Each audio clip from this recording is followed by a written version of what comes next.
I've got this video here of me walking in the back, and this is our back door here, and I have the camera set up on a tripod, and I'm going to do as that video showed to do.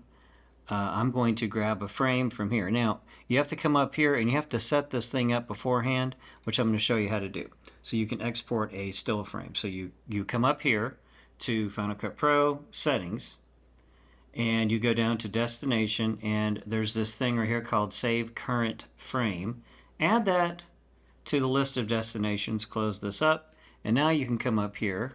Well, I got to select the project first, and then come up here, and I've got, it'll grab the frame at your playhead.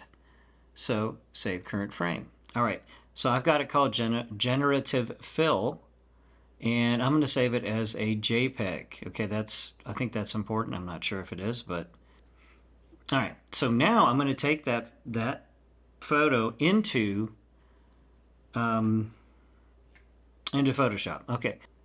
Okay, so here's the photo, Generative Fill -2. I'm going to put it onto the Photoshop icon, and take a second. Here we go. Okay, now I'm hitting Command 0, so it goes full frame.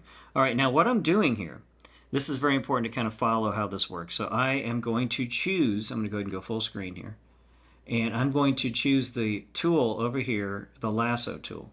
And I'm going to do kind of a, now I walk, you got to check to see where you're walking through the frame. It's best to stay in the middle to make this easier.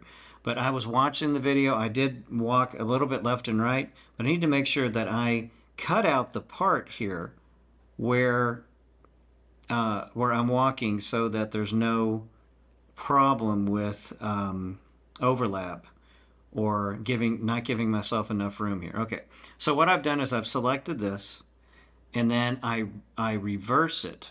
Okay, I invert selection.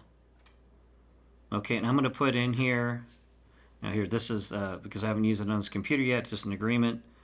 You click on that, and I'll put in here city destroyed, or whatever you want to do. This is the one I was doing. Okay, so now it's generating the options you'll have, and it'll show up on the right side of my screen. You can see it spinning over here, trying to, it's generating it. All right, and it's pretty quick. I mean, it's not super fast, but there you go. Check it out. Okay, this line here, that's kind of weird. All right, but look at this, a destroyed city. Look at this. It's not perfect. Those buildings are kind of awkward, but this is pretty good here. And I don't like this line. I'm not sure why there's a line right here. Okay, let's try another one. I forgot to feather the line, but I can do that in a minute. All right, so there's another one that's very similar to the one I've seen before, and then there's this one. That's pretty cool. I'm going to go with that, okay? Go in and just disable the background layer. All right, so that's what we land up with, that I'm moving back to the other program, okay? We'll see if this works, because this edge may not be good. I don't know, we'll see. All right, usually cutting out or using a wider cut might work, but we'll see.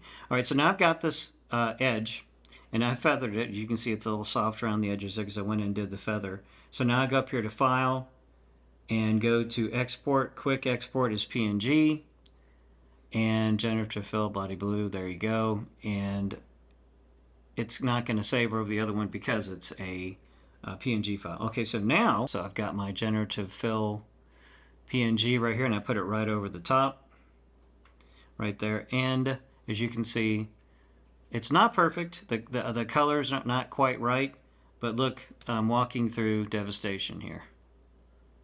All right, now what I would do to match that color is I could just simply go in on this, or actually on this, and lighten it or darken it. Okay, as you can see, what you do is you just take the photo and you drag along the entire thing.